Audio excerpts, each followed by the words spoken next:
Okay.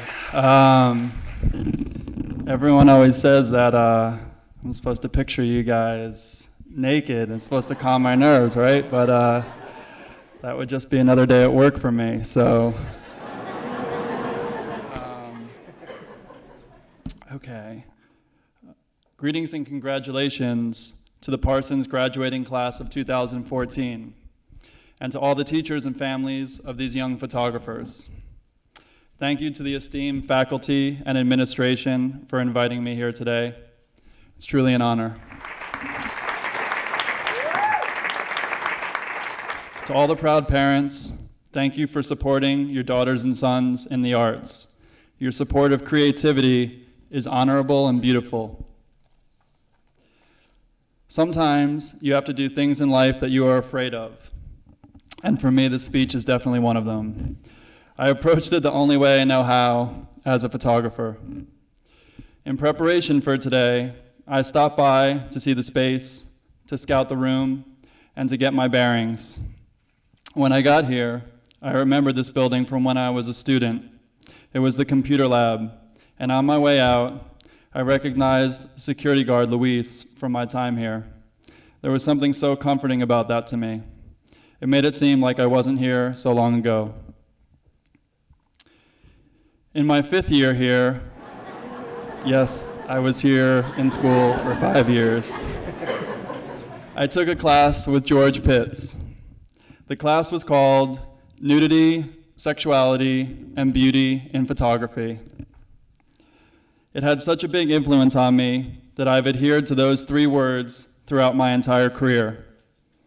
I remember my first day in his class. I was wearing the band The Cramps t-shirt, and he said, "You and I are gonna get along just fine." George celebrated my outsiderness. Thank you, George. You truly changed my life. Before that happened, though, I came to Parsons to be a painter. Then in my sophomore year, I fell in love with the beatniks and switched all my classes to poetry without telling my parents. When they found out, they told me that if I wanted to stay in school, I had to choose something I could fall back on. So in my 3rd year, I settled on graphic design. That decision led me to start shooting my own photos for all our assignments. I bought a Yashica T4, a small little point-and-shoot camera that I carried around everywhere in my pocket. When I got that first camera, I got my wings. I started to relate to the world in a new way. It gave me permission to ask, to not be shy, and to step outside of what was accepted. I was addicted. Photography ended up being a combination of all the different majors I had considered. It brought together the color palette of painting, the emotion of poetry, and the balance of design. I started to sneak into the Parsons darkroom after a friend had taught me how to use the enlarger. Every week, I'd buy expired film for $3 a roll at Adorama. I remember the man at the photo lab would always tell me the same dumb joke. What did Cinderella say when she left the photo store? "Someday my prince will come."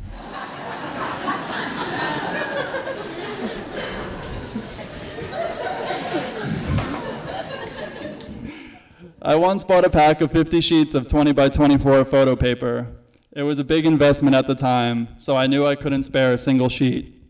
I spent all day in the darkroom trying to print each image meticulously.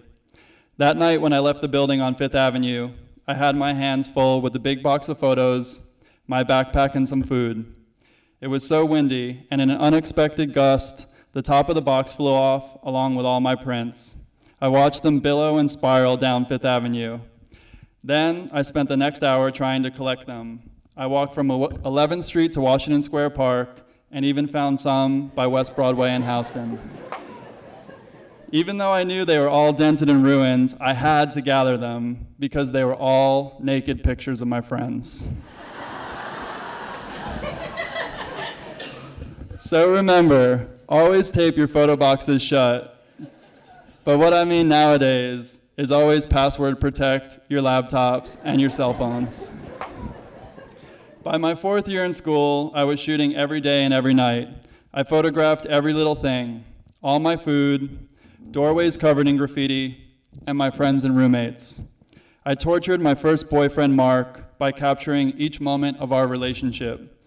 I was obsessed with documenting my life. So that's my advice to you.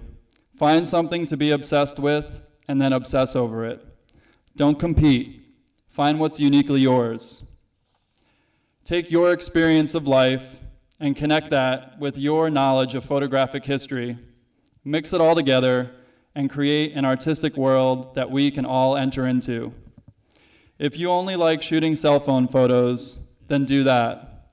If your dad works at a construction site that looks cool, use it. If your mom breeds poodles, then put them in your photographs.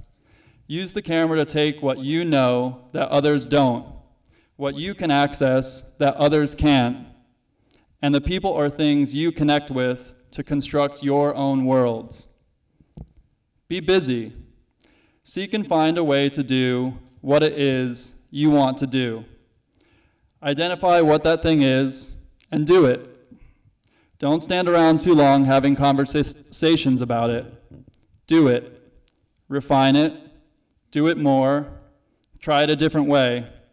Keep at it until you break through to the next level. Don't talk or think yourself out of doing it. Put one foot in front of the other and let it happen organically.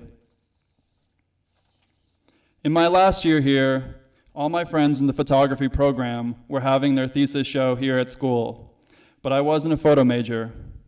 My friends Jack and Lenny had a connection to an empty loft in Soho that was soon being turned into a clothing store.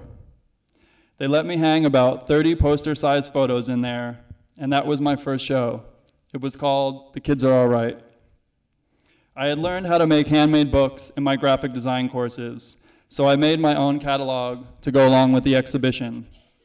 I made 100 copies on my home printer, and I had an assembly line of friends help me bind them right up until the opening. I mailed some of those books out to artists I admired, magazines I read, and people started calling me. I got my first editorial job with Index magazine. They said they liked my photos and gave me an assignment. The first shoot was a little unknown band from England. My friend Amy was interviewing them while I was taking pictures. I was so nervous that I shot for 20 minutes without film in the camera. On my next assignment, they flew me to Germany to photograph an electronic musician. I was scared the whole flight and had a terrible stomach ache. I had to figure out how to make a photograph that looked like the intimate images I was making of my own friends. I had to make strangers look like part of my world. When the musician arrived with his girlfriend, I asked them both to take their shirts off, and I shot them lazing around the hotel room.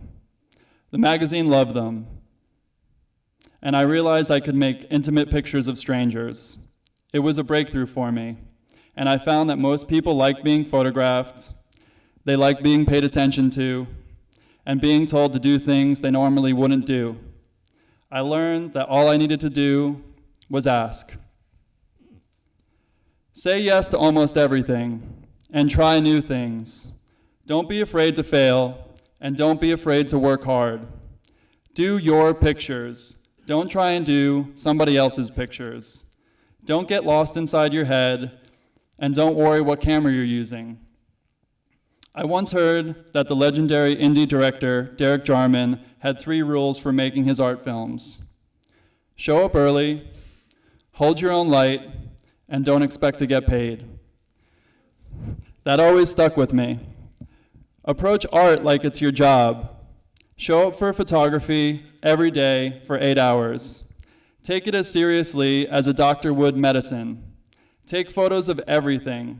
If you are working hard, really hard, opportunity will come. And when it does, you better be ready for it with your camera in hand. Remember, it's romantic as hell what we do. See the beauty and the uniqueness in this world. Be a keen observer of life. Photography is about questioning, and the root of the word question is quest. Keep seeking out whatever it is that excites and inspires you. Make it your quest. Be very open to the idea of chance and surprise. Respect and honor your artistic insanity. If you work hard enough, you'll experience the happy accidents that are the art. Thank you and congratulations to the class of 2014.